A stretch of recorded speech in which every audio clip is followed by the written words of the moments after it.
sempre foi espírita? Como você conheceu a doutrina?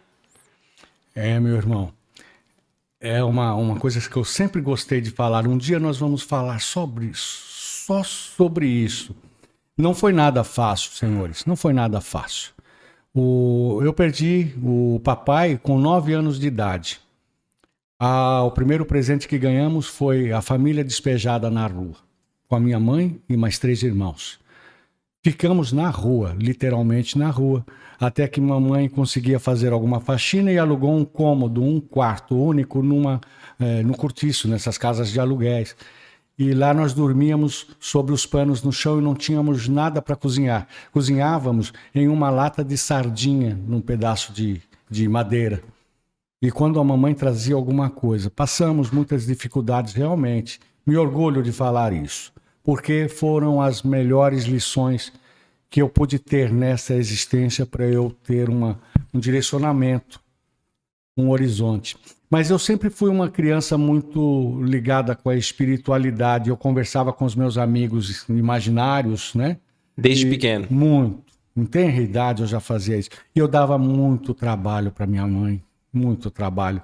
A minha mãe dizia que tudo seria mais fácil se não tivesse o Vanderlei, porque o Vanderlei era terrível. E eu via os espíritos, interagia com os espíritos, eu andava pela rua e via os espíritos. Era triste, porque nem sempre eram coisas legais, não é? E eu via os espíritos atacando as pessoas nas calçadas, os obsessores dos nossos irmãos que vivem nas ruas. E eu queria apartar a briga e acabei ganhando o apelido de Louquinho. Louquinho, lá vem o Louquinho. Você nem sabia que era espírito. Para você era um encarnado eram também. Pessoas que eu via. E espíritos, né?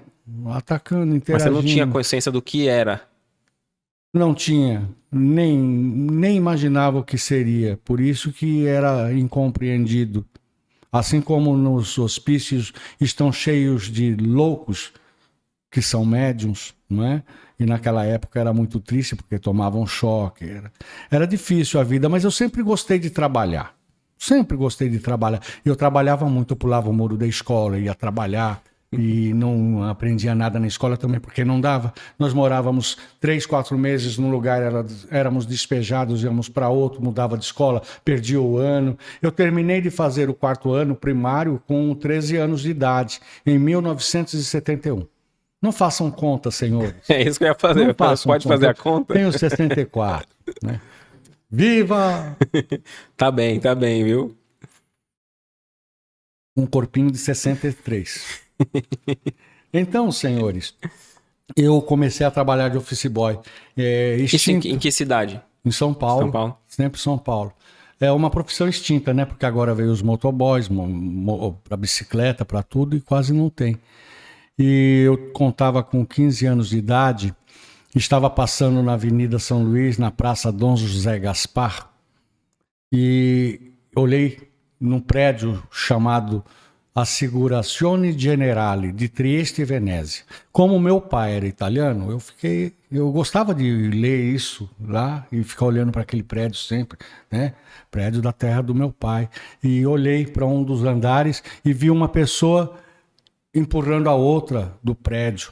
Aí eu comecei a gritar. Aí as pessoas começaram a olhar, né? Falaram, o menino é louco, ninguém tá vendo nada. Aí eu fui pro prédio, chamei os porteiros e disse que alguém estava tentando jogar alguém lá de cima.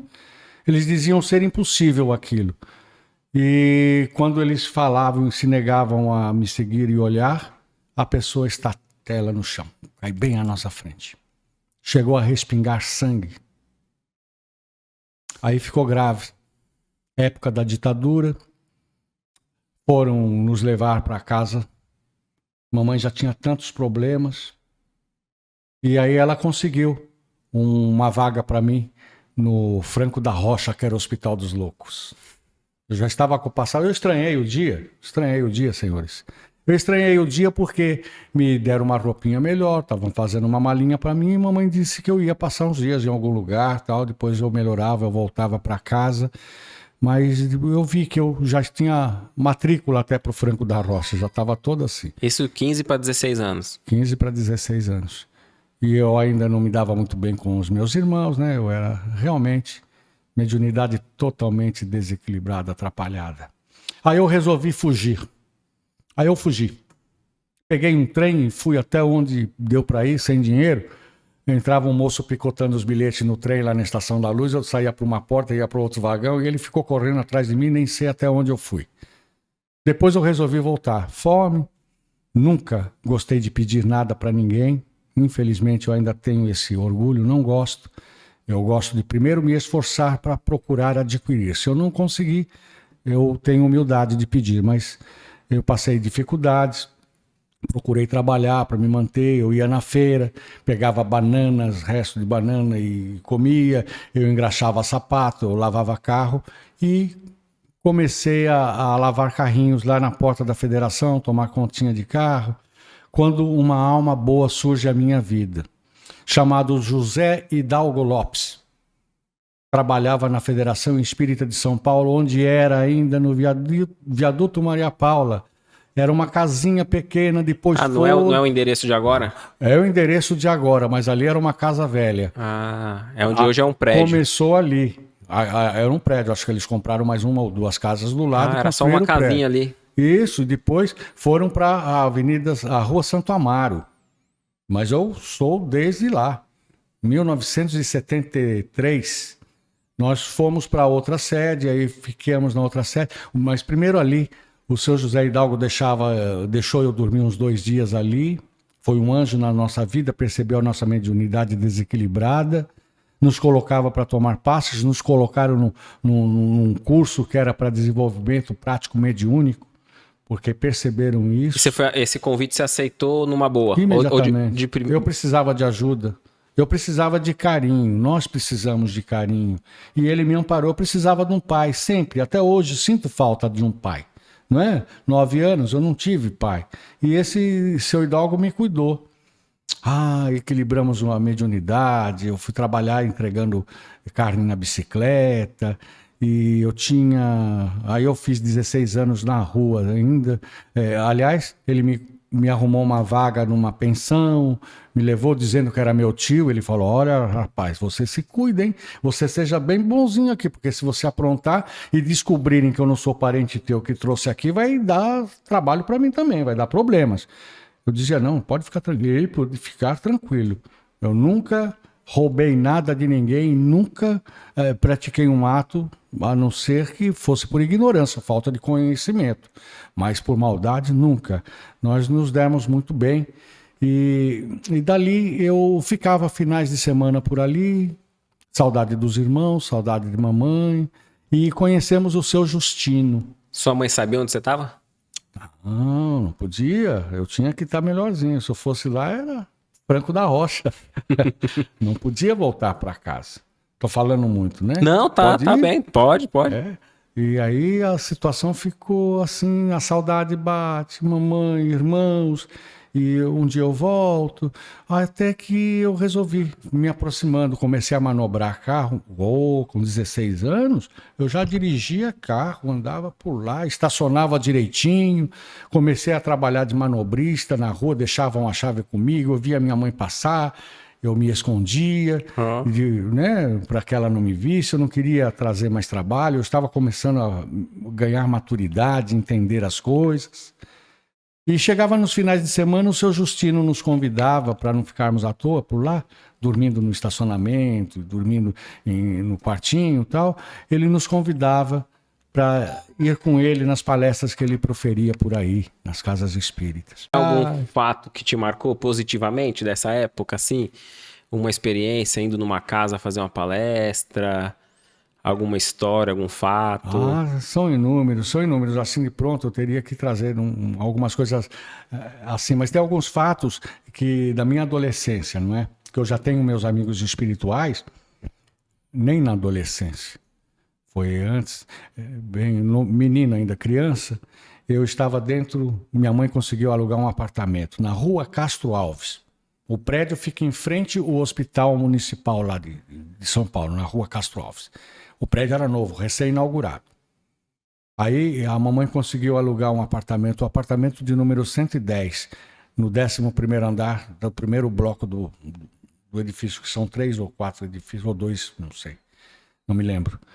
E eu estava no apartamento 110 Era, na verdade, uma sala living, né? Ou uma kitnet, que tinha só o banheirinho que tinha proteção, né? Uma porta, né? Um ambiente assim. E depois Sim. tinha uma pia, uma torneira, um fogãozinho ali e tal. E uma sala grande, né? Que as pessoas dividiam e tal. Chama-se sala living ou uma kitnet mesmo. E a mamãe saiu e ela falou, olha, eu tinha nessa época 13 anos. E nessa época, eu já, para não dar trabalho, estava lá estudando quietinho, a mamãe falou, não vai sair, eu vou te trancar aqui um pouquinho, só vou no mercado e já volto. E deixou a panela de pressão, ela falou assim, olha, dá 20 minutos aí, você desliga a panela, se lembrar, mas também se não lembrar, tá no fogo baixo, eu não vou demorar mais do que meia hora. Se programou e saiu.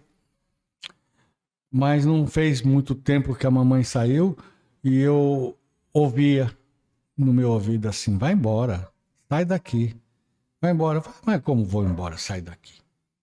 Eu não posso, a chave está fechada aqui a porta, não tenho chave. Eu comecei a conversar com esse amigo espiritual, amigo, né? Muito amigo mesmo, mesmo. Que é o Ronaldo, acho que foi o primeiro contato que eu tive com ele. E eu peguei, mexi na maçaneta, a porta estava aberta. Eu peguei e saí. Eu desci pelas escadas, mal cheguei no 8º andar, aquela explosão. A panela de pressão estourou. Se eu estivesse ali, eu iria morrer. Porque haviam cacos de panela de pressão até fincados na parede. E isso é amigo, proteção. Perfeito. A minha mãe desencarnou há 3 anos atrás e ela nunca acreditou que a porta estava aberta, porque ela voltou, teve que destrancar a porta. E ela trancou para sair. E eu nunca soube explicar, eu passo por mentiroso até hoje. Agora que a mamãe está no plano espiritual, talvez ela já tenha a ideia de que eu estava falando a verdade. A diferença que há da inspiração e da intuição. A inspiração é quando nós abrimos os arquivos mentais e trazemos algo que já vivemos ou que estudamos. Isto é inspiração. Nós vamos buscar aquilo que nós já conhecemos e está lá arquivado nos arquivos mentais. Intuição são ideias novas que os nossos benfeitores amigos espirituais nos trazem. Nos jogam na cabeça e depois nós vamos pensar, poxa, onde que eu vi isso? Às vezes, eu sou uma pessoa semi-analfabeta, totalmente analfabeta nessa tecnologia nova, né? Eu gosto do tempo que o telefone só falava, eu estava dizendo para ele. Agora, eu sou totalmente analfabeto disso, mas eu tenho pouco estudo. Eu estudei até a 5ª série, 6ª série, mas tudo assim devagarzinho, né? Depois nós nos afastamos da escola e voltamos a estudar com 40 anos de idade. Aí nós pegamos o trilho, assim. Nós fizemos a 5ª, 6ª, sábado, domingo, segunda, terça, entendeu? Mas também não tanto, mas estudamos um pouquinho depois de adultos que encontramos possibilidades para isso, não é? Mas nós não podemos ficar assim só achando que vamos tirar conhecimentos dos livros, porque tem assim, a essência é como se fosse um resumo da vida, não é? Cada um faz o resumo do jeito que quer. Então, A essência sim, é importante, mas você precisa de acreditar muito no...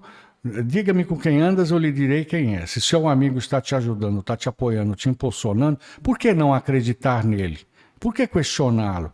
É ideias novas, vou procurar saber. Mas eu confio plenamente no Ronaldo. Ele não ia me colocar em enrascadas. então vamos supor, às vezes pode ser que tenha palestras que seja conhecimento dessa existência ou de existências anteriores que a espiritualidade te auxilia. Porque eu já vi, às vezes, até palestra que, vamos supor, você prepara uma palestra, chega na hora, fala outra coisa. Tem isso também? Aí é muito pessoal, né? Se você me chamar para falar do evangelho, assim, eu estou no meio do trânsito e tal, me chamar para fazer o evangelho, se eu estiver bem sintonizado com os meus amigos, se eu estiver calmo, sereno, tranquilo, uma musiquinha na cabeça, feliz, estou preparado a qualquer hora. E não há necessidade de ler, de meditar. 2 minutinhos já chegamos falando. Tudo está no momento. Na sintonia, né? Se você estiver atribulado, aí uma mensagem para os nossos irmãos que às vezes chegam correndo, irmãos trabalhadores e irmãos assistidos, às vezes chegam correndo às casas espíritas e já vão tomar o passe. Ele não assimila o passe. Nós temos que aprender a relaxar, por isso a musicoterapia. Temos que estar preparados. E não vão assimilar também as palavras. Eles chegam atribulados. Tem pessoas que falam, não, eu não vou na palestra, eu vou só para tomar o passe. E é rapidinho. Às vezes ele deixa o carro na porta, entra, que nós já vimos isso, entra, toma o passe e vai embora.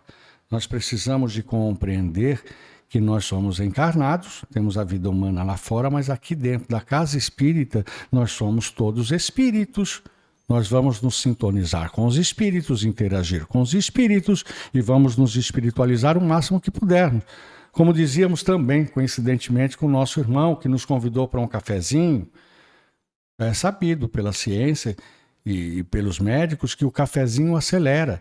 A pessoa toma um cafezinho e vai tomar um passo, vai aplicar o passe, ela não vai se concentrar, ela fica acelerada. Tem pessoas, né, como...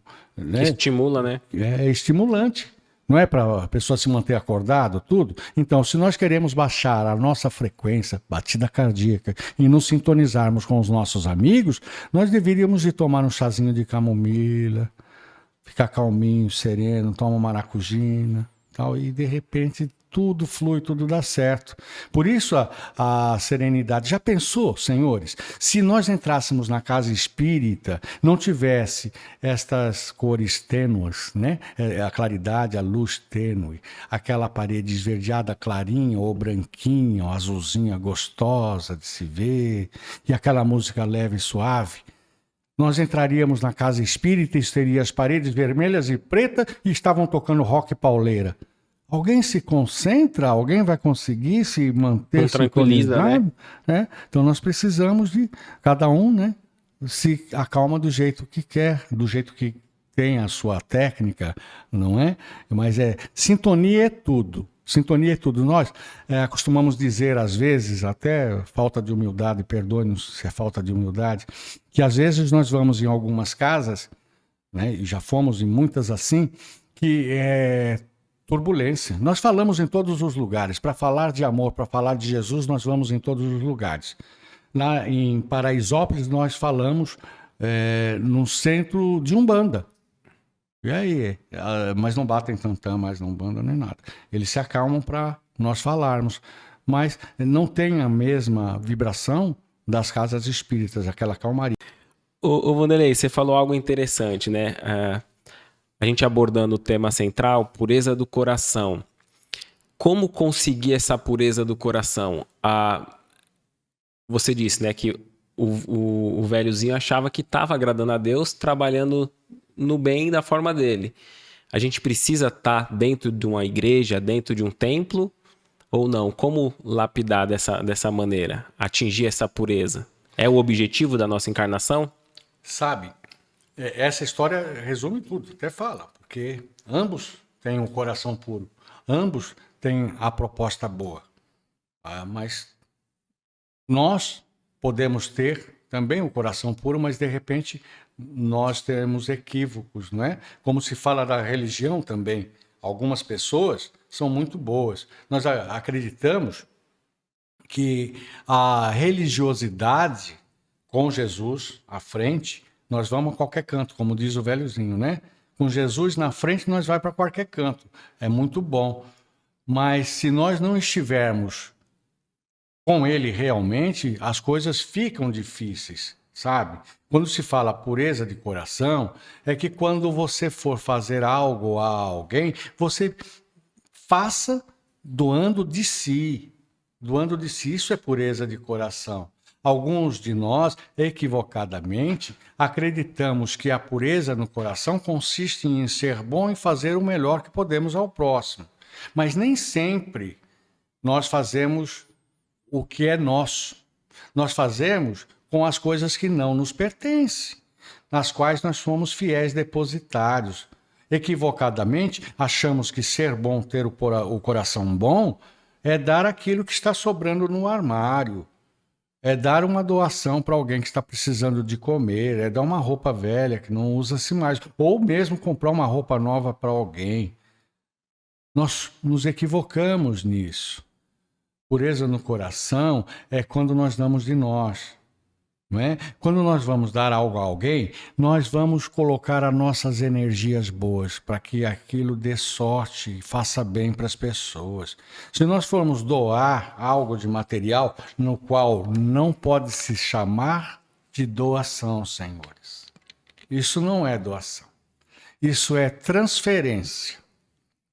Transferência. Eu estou transferindo coisas mundanas que não me pertencem, nas quais eu sou fiel depositário. Isso não me pertence mesmo. Eu vou ter que transferir, né?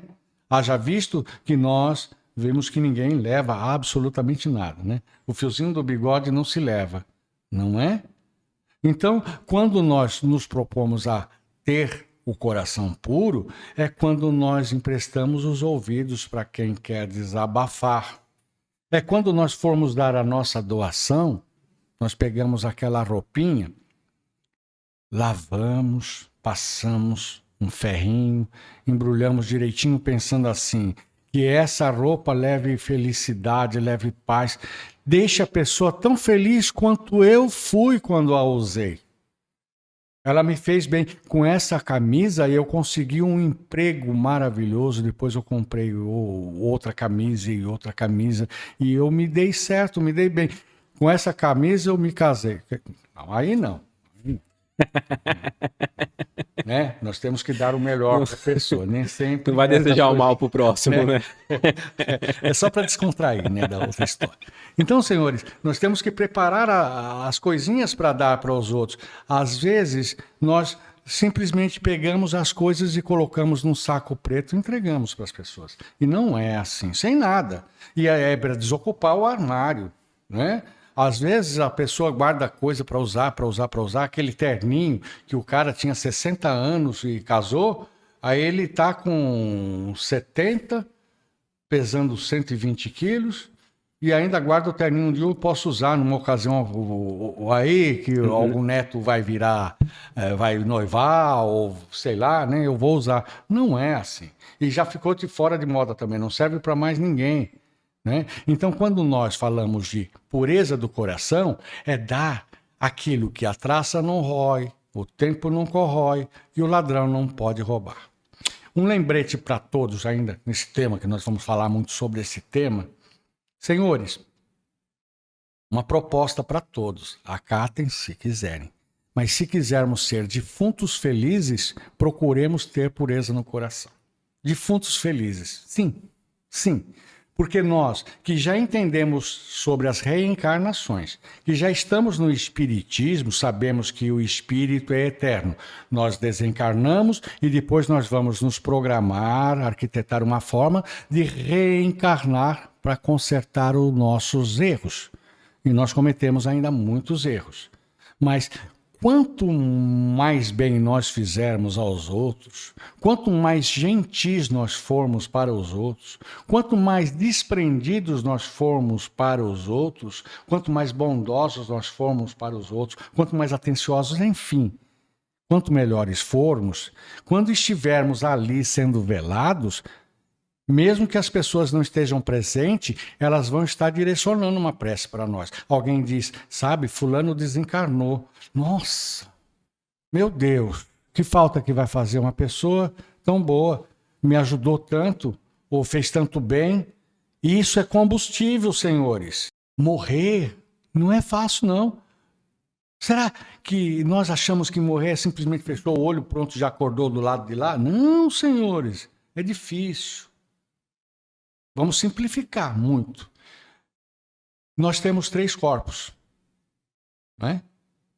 O corpo físico, perispiritual, semimaterial, que une o corpo físico ao corpo espiritual.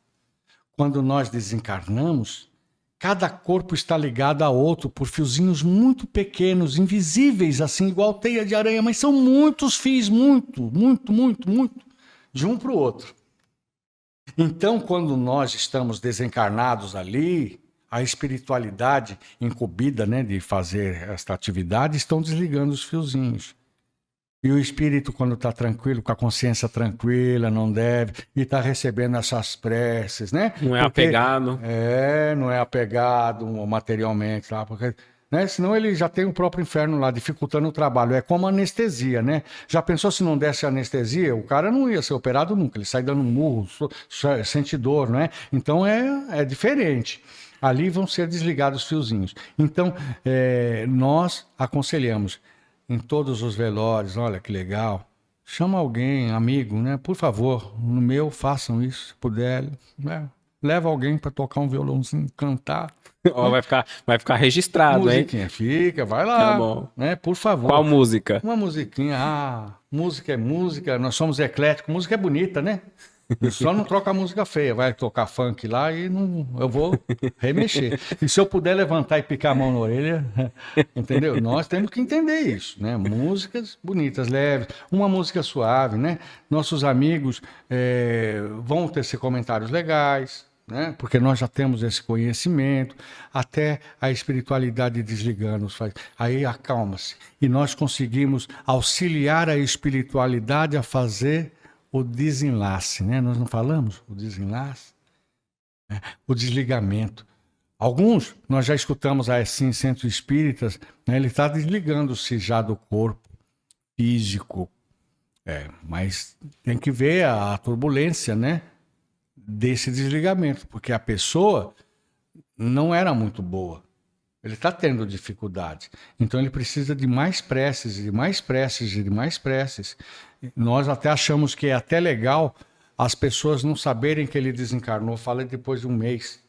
Porque as vibrações negativas podem atrapalhar muito. E os familiares que têm apego, não quer que ele vá embora, também prejudica? Mas aí é que está duplamente, sabe? Porque nós falamos muito de obsessão, mas tem a obsessão do encarnado para o desencarnado. Essa é pior. Essa é pior. Ou uma mãe que perde o filho, não quer que ele vá, e ela fica o chamando todo o tempo. Ali o desligamento fica muito pior, muito pior. E de repente nós temos assim aquela dificuldade também de deixarmos, principalmente quem não é esclarecido, né? Por isso que nós costumamos dizer que o espiritismo é maravilhoso, né? As pessoas espíritas, ela têm tantas vantagens diante das outras, né? Porque nós sabemos que nada acabou, né? Difícil é acreditar que acabou tudo, que cada um para os seus lados. Não, nós já sabemos disso. Por isso, senhores, que existem muitas casas que chamadas de mal-assombradas. Porque o espírito, como você bem colocou, materialista, ele fica a habitar aquele lar. Essa casa é minha, eu trabalhei muito aqui, eu construí essa casa, aqui tem meu sangue, meu suor, agora vocês estão vendendo ela por banana, ninguém vai comprar, não. O exemplo que você deu do cara do paletó, ele não quer abandonar o paletó, né? Não quer, ele vai ficar com o paletó. E não vai caber nem pro enterro dele, sabe? Como que ele vai fazer? Né? Tem que desligar. São apegos que nós precisamos de entender que nós somos fumacinhas só. O espírito é uma centelha de luz e nós brilhamos de acordo com a nossa bondade, né? E os espíritos que mais brilham, que mais são iluminados, são facilmente reconhecidos.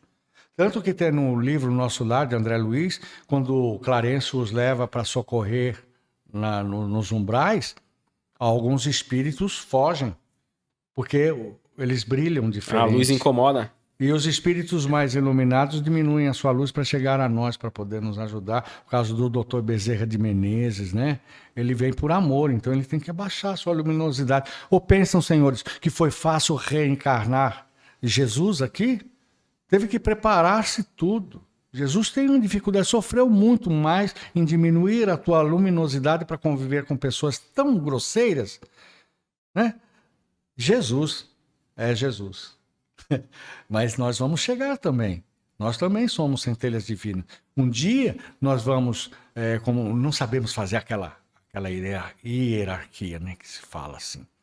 Mas nós viemos assim, simples e ignorantes. Quanto bem faz ser bom, ser gentil, um ato de gentileza, um obrigado de verdade, assim. Um abraço das pessoas que gostam da gente é diferente de um abraço malicioso, de um abraço de por acaso. Verdade. São energias trocadas, é uma permuta, e é o tempo todo. A gentileza está no olhar, na palavra, no estar perto. Tem pessoas que são espalha-rodinha, né? Ah, lá vem aquele cara, ele só vem com piada, com boca suja. Piada é bom, vamos rir, mas não precisamos de fazer piadas né, Ofensiva, né? pejorativas, ofensivas. Vamos rir. Jesus ria muito, nós precisamos disso. Rir é um combustível que melhora todo o corpo físico, toda a mente, tudo. Eu sou uma pessoa, eu, Vanderlei, sou uma pessoa extremamente feliz. Às vezes até extrapolo. Eu fico sozinho em casa rindo, não sei de quê, acho graça de tudo, estou sempre bem. Talvez já esteja conquistando um pouquinho de pureza no coração. Porque eu consigo olhar as coisas com os olhos de amor, né? Eu vejo o passarinho. Ah, que legal, lembrei de uma historinha. Historinha bem curtinha. Fica à vontade. Deixa eu pegar um pouco d'água aqui. Agora nós já ficamos íntimos, já estou conseguindo falar no microfone sem medo dele. Não, tá tranquilo. Viva! Viva! A espiritualidade, mas esse nós lemos em algum lugar, isso é inspiração. Nós lemos em algum lugar que a espiritualidade diz que estranha criatura é o ser humano, né? Que vai da irmã Grace, que amarrava as pernas das mulheres grávidas para que elas morressem de um parto impossível. Até Francisco de Assis, que ficava no riacho, alimentando os peixinhos, admirando-os o dia todo, sem nunca pensar em capturá-los. Nós somos assim. Quando nós estávamos falando lá atrás da hierarquia, que não sabemos falar direitinho ainda, é que nós éramos simples e ignorantes comendo galinhos de árvores cortado com machadinha de pedra. Hoje já nos sentamos à mesa e estamos em ascensão assim. Anjos, arcanjos, querubins. É isso. Quando nós nos perguntamos para que eu estou aqui? De onde eu vim? Onde estou, por que estou e para que estou e para onde eu vou? Né? Eu vim da luz. Eu sou centelha divina. Eu sou filho da luz. Então eu vou à luz. Agora é a caminhada para eu chegar. E aproveitamento. Não milagre. Não existe milagre. É aproveitamento. Aproveitar o máximo as reencarnações e irmos progredindo, até que algumas pessoas em vida, né, para citar duas, né, que nós falamos muito recentemente aí nas nossas palestras, na Madre Teresa e Irmã Dulce, são anjos. Anjos encarnados entre nós, passaram pelas mesmas provações que nós, às vezes até piores, mas aprenderam. Alguns de nós se revoltam com as lições e dificulta a caminhada. Nós temos que aprender. E depois, em tenridade, eu aprendi que quando eu faço bem, eu recebo bem. Quando eu faço mal, ninguém gosta de mim. Aprendi isso. Um sorriso abre portas. A alegria abre portas. Um ato de gentileza, né? Abrir a porta para a patroa é legal, sabe? Não custa. Uma palavra amiga, né? Dá atenção, meu irmão, você não está bem hoje, quer conversar? Estratégia de jornalismo, hein?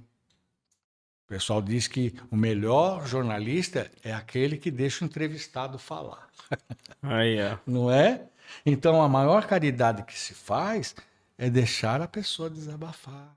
Ele está com problemas, não é aconselhá-lo sem saber o que está acontecendo. Às vezes nem precisa do conselho, né? Não. Só ir ouvir, né? Porque ele vai tirando o fel do coração, ele vai falando, ele vai jogando todo o fel do coração. E aprende a deletar, né? Palavra bonita, deletar, né? A gente falava expurgar, né? Expurgar, afastar, não. Deletar. Você não pode levar a lição para casa, não absorver a dor dele. Levar o problema do outro, né? Ele vai se melhorando, depois ele pega e fala, muito obrigado pelas suas palavras, me tranquilizou. Mas você nada diz. Ele mesmo se conscientizou daquilo. A sua energia, isso é doação. Você doou uma energia boa para que ele abrisse o coração e falava. E nós costumamos dizer que isso acontece muito nas palestras. Alguns de nós gostam, falam, nossa, mas hoje foi bom. E nós que falamos do Evangelho, nós nos sentimos assim, com mais facilidade de falar de acordo com as vibrações das pessoas. Quando falamos do Evangelho, é uma coisa engraçada que eu vou contar para vocês. Engraçada e verdadeira. Nós falávamos do Evangelho na Federação. E tinha um centro espírita pertinho dali, nossa, mas me fugiu o nome dele, na Rua Japurá. Irmão, se até o final aqui a gente lembrar, nós falamos. Farias, irmão Farias. E nós falávamos do Evangelho lá. Tem um trabalho na Federação até hoje, o A3, que fala-se uma palestrinha e tal, depois as pessoas entram para tomar o passe. Será que eu devo falar? Eu posso falar, mas eu não vou dizer o nome dos bois, né? Mas havia um grupo de religiosos, professam outras religiões, que iam assediar os palestrantes da Federação. E falava-se assim, quanto você ganha aqui na sua palestra? Nossa, eu ganho. Na verdade, a gente paga, né? Porque né? A gente vem, fala e ainda traz alguma coisinha para ajudar a casa, né? Tem um carnezinho aqui que a gente ajuda para manutenção, a casa ainda está construindo. Tem, né? A gente ainda não, porque se for lá, ganha tanto, recebe tanto, tal. As pessoas chamando para fazer as palestras da religião deles. E alguns, infelizmente, né? Alguns espíritas estavam em situação financeira muito ruim, acabavam até aceitando. A única coisa é você procurar lá, depois fazer o curso lá com eles para entender, para não falar muito de espírito e tal, e você vai ganhar. O que entrar, você tem uma porcentagem assim. Nós éramos assediados assim. E essas pessoas, quando iam nos assediar, nós imaginamos uma pessoa assim sem... No meu caso, como eu disse, é muito fácil, entre aspas, né? Uhum. Se eu estiver bem sintonizado, é fácil, mais fácil. Porque eu mantenho uma sintonia com meu irmão que brilha muito, né? E eu tenho que não dificultar o trabalho dele para diminuir a luminosidade e chegar a mim. Então eu tenho que estar o máximo de bem comigo mesmo, feliz e tal. Mas se tiver meio triste, aí fica difícil para pegar, né? Tem que ser igual um morcego, dormir de ponta cabeça para pegar no tranco, sabe? Não dá. Então é essa dificuldade. E eu não tenho, porque é intuitiva. Eu falo intuitivamente, eu começo a falar, pronto, já foi. Eu olho para todos, mas não vejo ninguém. Essa é a verdade. Às vezes dá essas coisas. E eles, quando nós falávamos, ou outros falavam, eles ficavam assim. Imagine uma pessoa que não tem tarimba, uma pessoa inexperiente, está fazendo uma palestra e as pessoas sentam na primeira fila e ficam assim para você, como quem diz. Tem uma passagem dessa no Desequilibra, né? No filme do Dr. Bezerra, de alguém que foi desafiá-lo lá. Uhum. Lembra? Isso. Que alguém o desafia, baixa a cabeça. Nós passamos por isso. Não, nesse do Bezerra, o rapaz chega até a questioná-lo, né? Questioná-lo. Ele fala que ele é ateu, o rapaz. Nós somos ateus e não acreditamos nisso, a ciência está provando, tal. Chega a desafiar o Bezerra de Menezes para um debate. Fala, eu desafio vocês a um debate. Aí o Bezerra diz, tudo bem, se você me trouxer aqui uma pessoa que foi consolada pelo ateísmo, uma pessoa que tivesse sido amparada pelo materialismo, uma pessoa que tivesse tido sua fé renovada, melhorado nas suas problemáticas, uma que você trouxer, eu aceito. Aí o rapaz se senta constrangido. Não dá. Então é difícil. E ali, mas é o doutor Bezerra respondendo ali. E nós ainda novinhos, né? Não, como eu disse, graças a Deus eu nunca tive dificuldade. Já tive, vamos falar também. Muita dificuldade, né? Mas aí a gente se sentia muito mal ali, era muito difícil. E nós vemos que alguém gaguejava, não conseguia parar, tal, não conseguia falar. São os desafios, né? Já são armadilhas. Quando eu falo que nós já passamos, é porque acho que todos já repararam, nós falamos na terceira pessoa, porque não somos nós que falamos. Nós somos igual o papagaio de pirata, né? Fala-se para nós e nós repetimos aqui. Um instrumento, né? Um instrumento. Então nós começamos a receber alguns elogiozinhos assim. Quando falávamos do Evangelho, nossa, tão novo, fala tão bem, tão gostoso de ouvir. E nós começamos a nos sentir a última bolacha do pacotinho. Aí nós falávamos, eu faço.